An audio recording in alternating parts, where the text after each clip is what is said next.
Hai. Assalamualaikum warahmatullahi wabarakatuh. Kembali lagi bersama saya Ayu Ningsi. Di video kali ini saya akan menjelaskan tentang media public relation. Tapi sebelum masuk ke materi tersebut, saya akan menjelaskan tentang apa itu public relation atau yang sering kita sebut hubungan masyarakat. Public relation atau hubungan masyarakat ini adalah fungsi manajemen yang berfokus untuk membangun hubungan harmonis dan saling menguntungkan antara organisasi dan publiknya, baik publik internal maupun eksternal. Ranjevsky pada tahun 2003 berpendapat bahwa public relation ini adalah usaha yang terencana dan berkesinambungan untuk membangun saling pengertian antara organisasi dan masyarakat. Selanjutnya, public relation ini memiliki beberapa fungsi.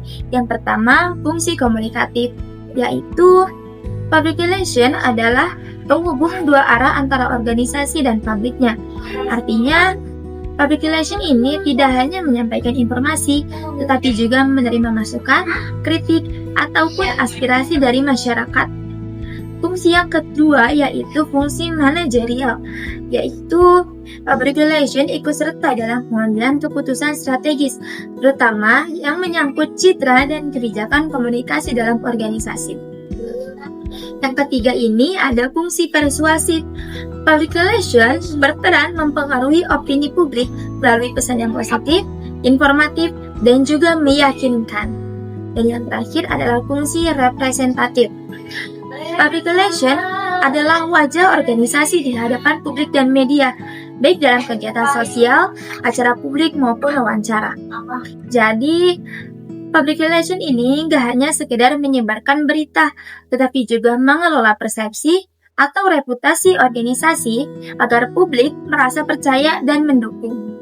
Mari kita masuk ke materi yang utama, yaitu media public relation. Media adalah segala bentuk saluran yang digunakan untuk menyampaikan pesan, ide, ataupun informasi, baik secara cetak, elektronik, maupun digital. Sedangkan media relation, menurut Iriantara, adalah praktik komunikasi eksternal antara organisasi dan publik melalui media massa.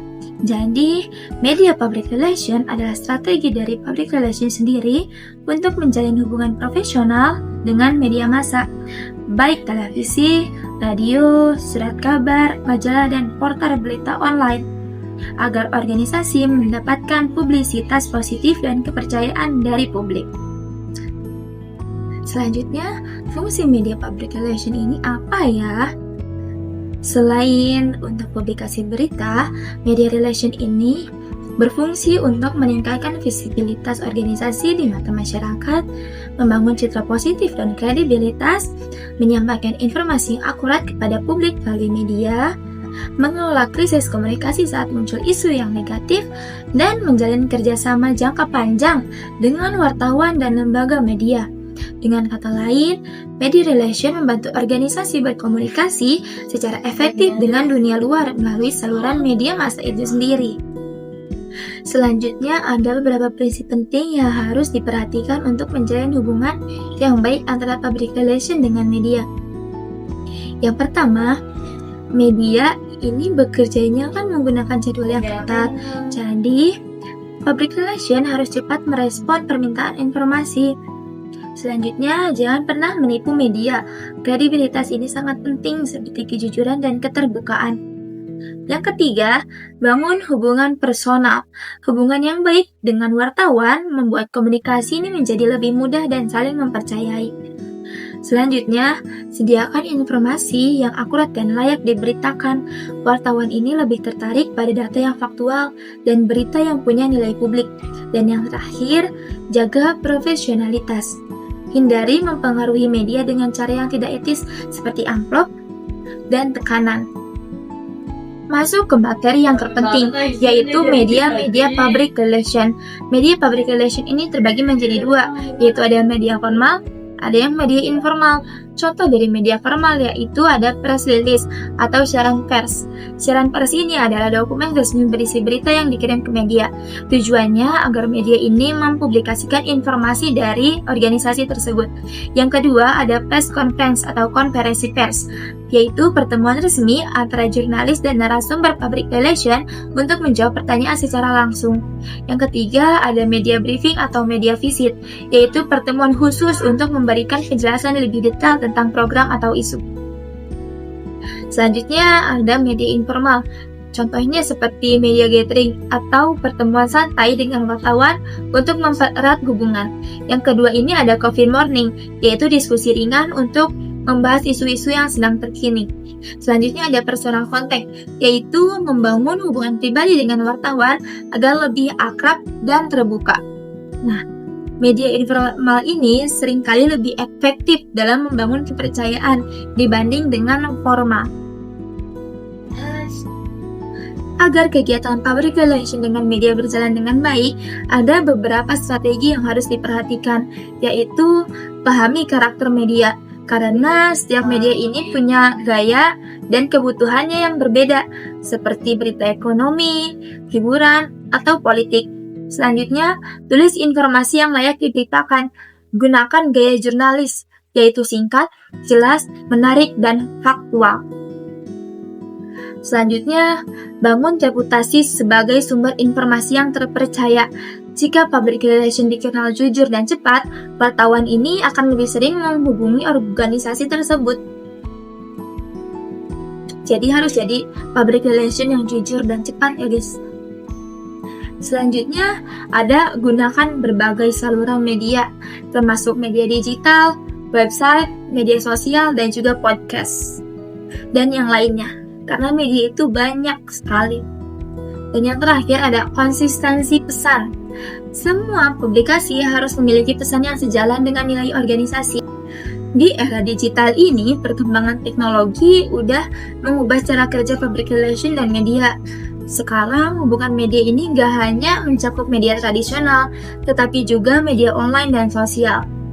Menurut Mutia Dewi pada tahun 2019 dalam Media Relation 2, public relation ini harus memahami ekosistem digital, di mana jurnalis, blogger, dan influencer memiliki peran penting dalam membentuk opini publik.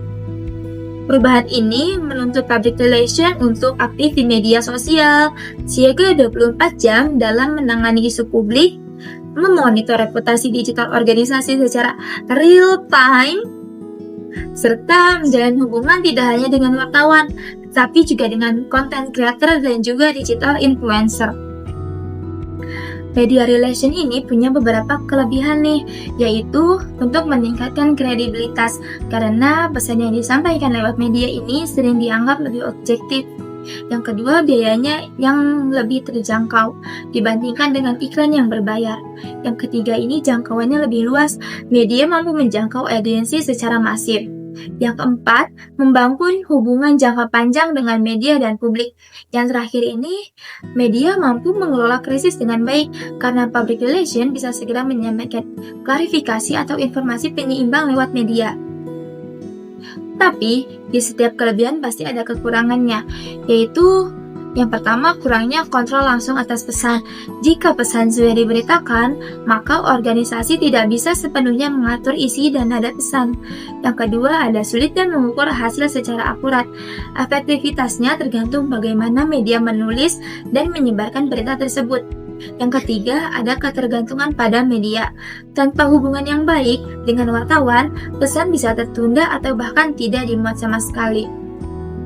Yang keempat, ada kemungkinan salah paham atau informasi yang tidak akurat, terutama jika pesan tidak disampaikan dengan jelas. Yang terakhir, ada keterbatasan waktu dan ruang publikasi, karena media ini memiliki batasan jumlah berita yang bisa dimuat. Begitu saja penjelasan dari saya. Kesimpulan yang dapat diambil yaitu public relation adalah seni menjaga hubungan baik antara organisasi dan publik, sedangkan media public relation adalah upaya dari public relation sendiri untuk menjalin kerjasama dengan media untuk membentuk citra positif. Hubungan yang baik dengan media adalah reputasi yang baik di mata publik. Karena di dunia public relation, kata kuncinya bukan cuma bicara, tapi dipercaya. Sekian, terima kasih. Thank you, everyone! Thank you, Elmar!